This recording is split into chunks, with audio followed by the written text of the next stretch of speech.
Who am I? You sure you want to know? If somebody told you I was just your average, ordinary guy, not a care in the world, somebody lied.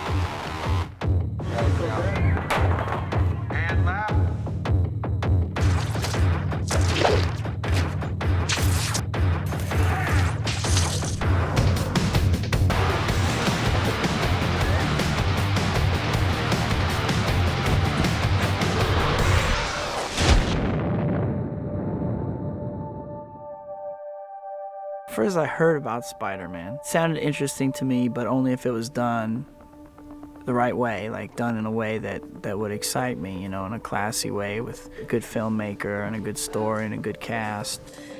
When I first heard about Spider-Man, I was like, oh my God, like what a cool character to do, because Spider-Man's, a more humanistic superhero, so I feel like a lot of people can identify with him, and it's a good story as well as all the action.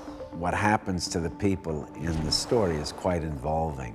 Spider-Man is about extraordinary things happening to regular people. The strength of Spider-Man, for me, has always been the fact that he's a real person. He's one of us who's gone through elementary school, junior high school, and now high school. So he has absolutely our frame of reference on things. He can't get the girl, he's broke, and suddenly he's this superhero.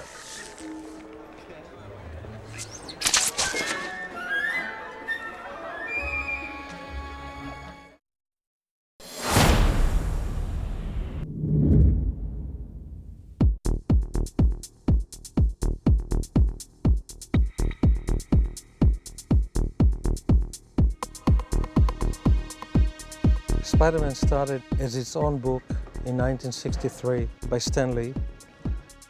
I was looking for an idea for a new superhero, and I was sitting at my desk and I saw a fly crawling on the wall. And one of the things you always look for is what new power can I come up with?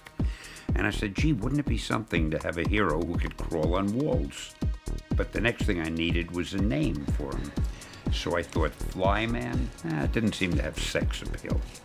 Mosquito Man? Nah. Insect Man? Ooh.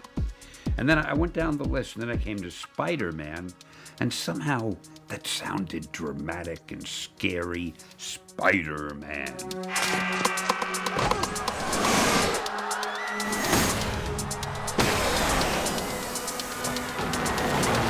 Come on, move, kid.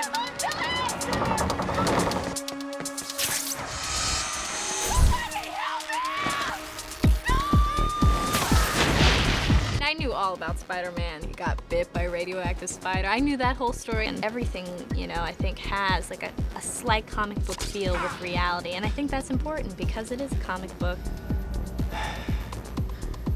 He has real problems, and this extraordinary thing happens to him, and it's about how he deals with it. And it's very much a coming-of-age story about growing to be able to accept responsibility.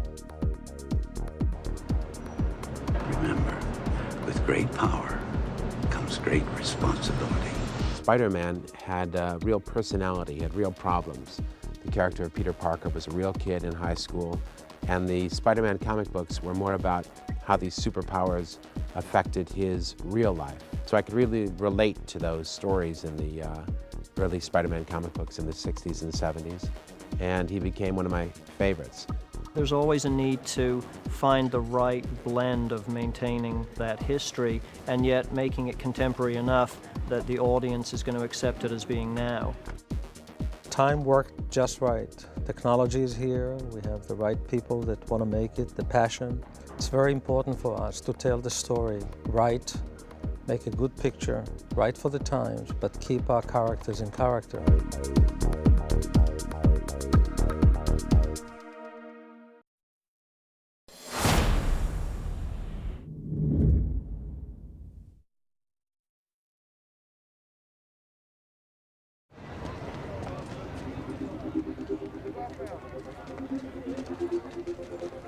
Peter's, you know, he's insecure, he's uncomfortable, he's not like the charismatic, charming guy with girls. You know, he gets bit by the spider, and at first he's feeling ill. He wakes up in the morning, and he feels, you know, invigorated, and he doesn't need his glasses anymore. His eyesight is, you know, perfect. Weird. He feels totally different, and I think, you know, part of it confuses him, and he's scared, but also excited. Goodness me. I thought you were sick. I got better. And there's that transition for him to, you know, get used to his transformation, and then he embraces it, and he starts climbing up the wall and running and jumping from rooftop to rooftop.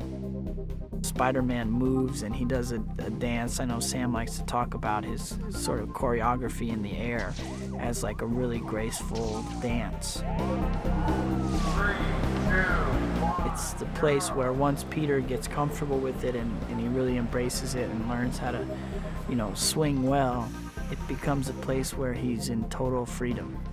I think there was a consensus that Tobey could play the Peter Parker side of the movie, and some question, quite honestly, about could he be Spider-Man. So he came in and to his credit, did a test and blew everybody away. Boy, right there. I gotta bring you in. Oh my God, there's still somebody up there! I'm going. I'll be here when you get back. Not coming back, Chief. Go! Go! Tobey Maguire was so powerful in his performance as Peter Parker. He was very real, and you could see that he was a sensitive individual, and he just was very potent in his stillness. And I knew that there was a lot there that we needed for this particular character of Spider-Man. Tobey's great. It's perfect. I mean, when I see him in those glasses and I see him walking around, it looks like it's Peter Parker. I don't know, there's something that is incredibly fitting. Peter Parker has such a unique character that I felt that the thing that I should do with this picture was focus inward and really tell a smaller story about Peter, his interaction with the woman that he loves, and his growth toward being a responsible young man. I'm so interested. I'm not. You're not? Well, why would I be? I don't know. Why would you be? Tobey was really good at something that sometimes I don't think I'm very good at, and that is he really is good at sort of character analysis. I kind of look at something and I just say, okay, well, that's the way it is, and then I deal with it. But he tends to question the actions much more. Peter, may I introduce my father, Norman Osborn? Heard so much about you. Great honor to meet you, sir. Harry tells me you're quite the science whiz. You know, I'm something of a scientist myself. Basically, I play a double role. I play the Green Goblin, and then I play Norman Osborn. I'm right here.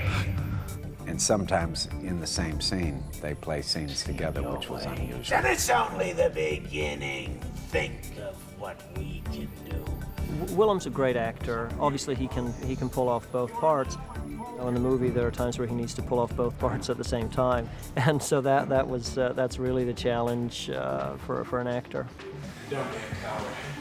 Risks are part of laboratory science. This guy is a very driven, gifted scientist, and he addresses the question of how do these super people, what's their relationship to regular people?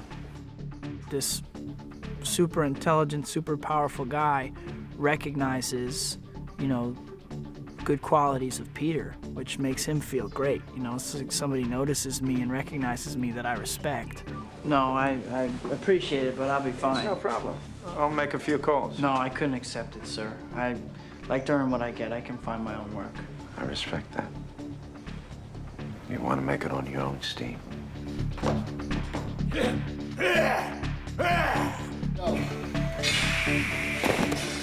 He's as good or better than any of the stuntmen, and he's done, you know, I'd say 90% of his own stunts. And really kind of brought this physicality to the Goblin, to the portrayal, was also, you know, this When he's Norman, he's one way physically, and when he's the Goblin, he's completely transformed. No one says no to me!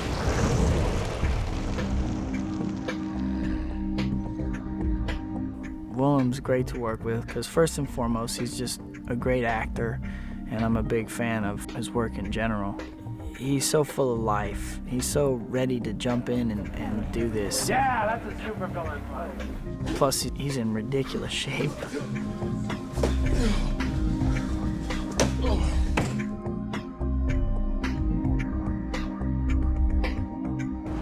I like the character of MJ just because it gives me a chance to make a hero for the young girls who watch the film. She has a bad childhood, bad past, and abusive parents, and in the beginning of the film, she always tries to date the football player or be popular or just cover up her home life and try to be somebody who she's not. She catches little glimpses of Peter Parker's love for her, but it doesn't really register in the beginning. It's kind of just lingering, I think, in the back of her mind. And he's always endearing to her and always makes her smile and makes her feel good about herself. You're awesome in all the school plays. Really? Yeah. I cried like a baby when you played Cinderella. Peter, that was first grade. Living in New York, I think she grows up and she realizes who she really cares about in her life and the one man who ever loved her for who she is, and it didn't matter, you know. He really liked her for the Mary Jane inside of her. What we were really looking for was someone who had a chemistry with Tobey Maguire. We wanted the audience to recognize that these two people had a connection, and we wanted the audience to need them to be together. And when I saw Kirsten and Tobey perform the scene together, we felt that they made that connection. She really is a very hardworking young actress. I think Kirsten's great because, first of all, she's a really great, soulful actress who knows how to have a lot of fun. And it's great to work with that kind of energy. When you have the Mary Jane of the comic book, so you're always trying, just like with Peter Parker, you're trying to live up to what's that expectation, so you're kind of waiting for someone to walk in the room where you go, oh, that's Mary Jane, that's MJ. That group behind them. I guess he's sort of a nerd, odd duck, the classic son trying to win the affection of the father and maybe at times just rebelling to get attention. James Franco had actually come in for Spider-Man, and we'd just been so taken with him, thought he was remarkable. And there's a real, you'll see in the movie, you really believe he and Willem are father and son. It's quite a complex relationship, done very subtly and I think really well. Man, this whole thing so you can meet MJ, and now you have to leave? I gotta go. Man, this girl is important to me. Harry, please. Your mother was beautiful, too. They're all beautiful. Until they're snarling after your trust fund like a pack of ravening wolves. Thanks for sticking up for me, Harry. When I was asked to play Aunt May, I didn't know she was a real person. But since I've talked to friends and they ask me what I'm doing and I say Spider-Man, I get a wonderful reaction. People say, really? Oh, how wonderful. Are you having fun? And I say, yes. And then they say, what are you playing? And I say, I'm playing Aunt May. And they say, well, of course. There we are. Oh, it looks delicious. Norman,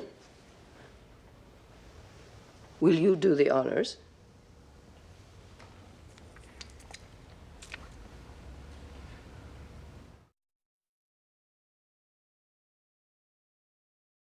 Hey, going to the downtown library. I'll see you later. Oh, yeah, wait, Pete. I'll drive you there, buddy. Oh, no, I'll take the train. No. I need the exercise. Go on. Go.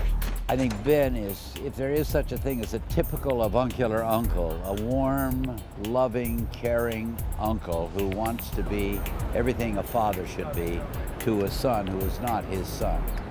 Pete, look, you're changing. I know. I went through exactly the same thing at your age. No, not exactly. Peter, these are the years when a man changes into the man he's going to become the rest of his life. Just be careful who you change into.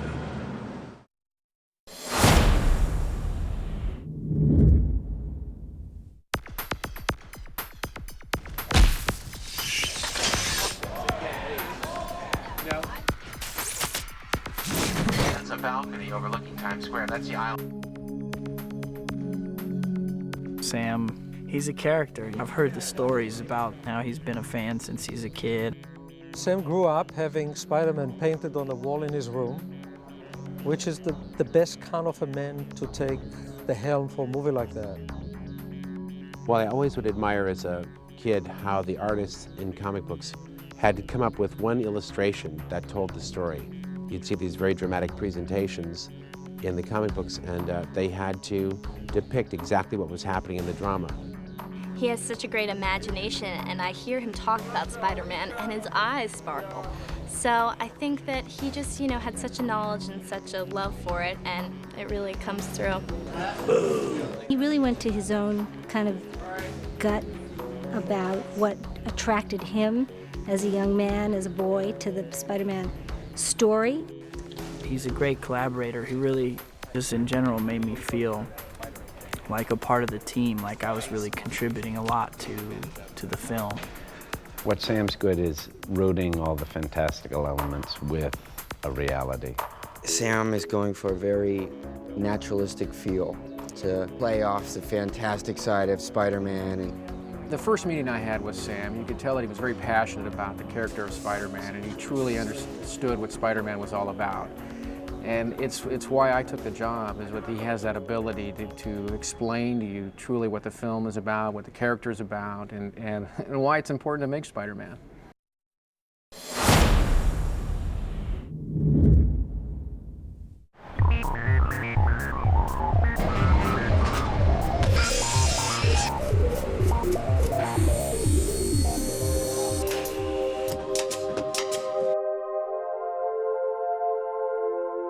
The sets were really fun to work on and really fun to see them build, and exciting to see them go up. Each set is such a character in this film, and New York is an important part of this movie. It'll have like a romantic feel to it, I think.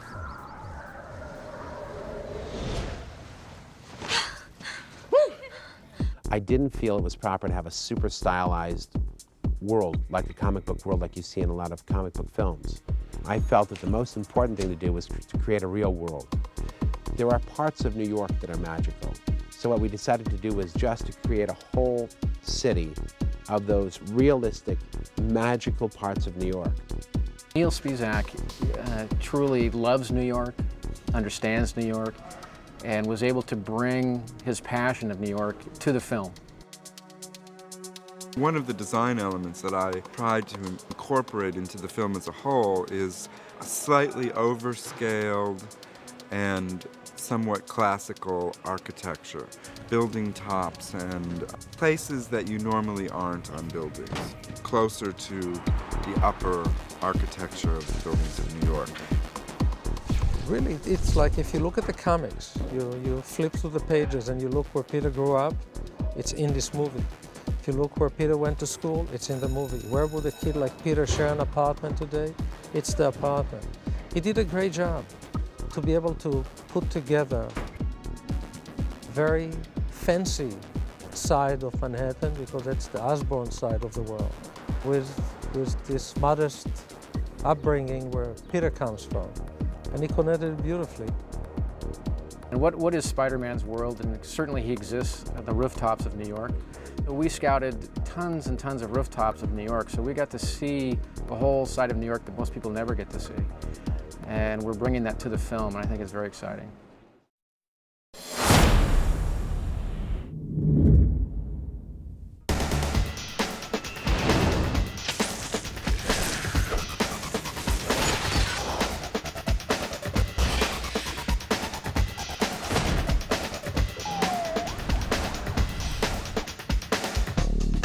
It was so important to me that it looked real. If it looked bogus, it wasn't going to work. Our optical effects supervisor, John Dykstra, convinced me that it would be possible. The important part of this movie was to make sure that the character's humanity showed through even when he became a superhero. And although we'd like to think that our stunt people and our actors can do all of these terrific fly through the city scenes, the truth of the matter is that it's either too dangerous or physically impractical for them to do that. So what we're going to do is we're going to fill in between the lines. I think that we are very fortunate to have John Dykstra on this movie. John has an amazing legacy in the effect business.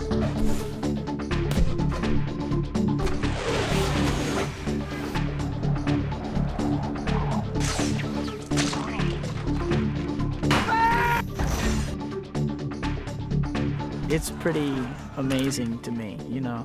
I think there's been a few great innovative films out there that, you know, just raise the bar. This is a whole different kind of thing, you know, where it's very specific action to Spider-Man. What happens to the people in the story is quite involving. It's been a long journey. It's definitely been like such a learning experience for me. I got to do a lot of stunts, so it's definitely been a like physical testing my limits kind of movie. The level of action in Spider-Man is exceptional. There's so many elements that were designed from the ground up to create an action sequence, an aerial dogfight battle over Times Square. You don't see that every day. I've never learned so much making a picture as I made this one. There were so many aspects of filmmaking that I had learned over the last 20 years that I had to draw upon to make this particular picture. You guys make your way back to the bleachers. I think that the audience will like the fact that the actors and the writers and the whole production team tried to stay true to the spirit of what made Spider-Man the comic book great. I have never really been involved in such a big production that's had so much special effects, the integration of special effects with traditional scenes. You don't usually get such a great collaborative bunch on such a huge film like this, so I feel like there's more heart to this film than it would, you know, one of those kind of special effects films would have. It is so exciting, and you see talented people who put their own take on your characters, and they make them even better than ever. They bring them to life, their flesh and their blood, and they move and they talk, and there's music and sound effects, and it's wonderful. It's incredibly thrilling.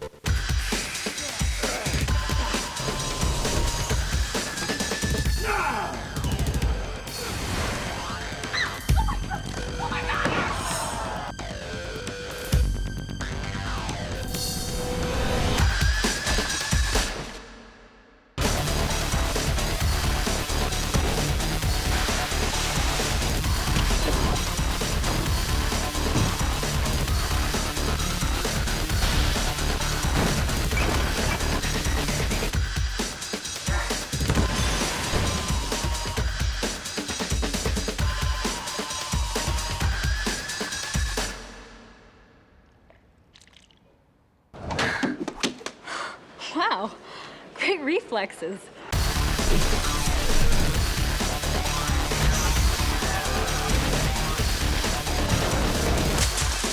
Every couple of months, one of my friends will go, "Dude, you're Spider-Man. You're doing Spider-Man. I can't wait for that movie." You know, and they like get all excited. I'm like, yeah, that is cool.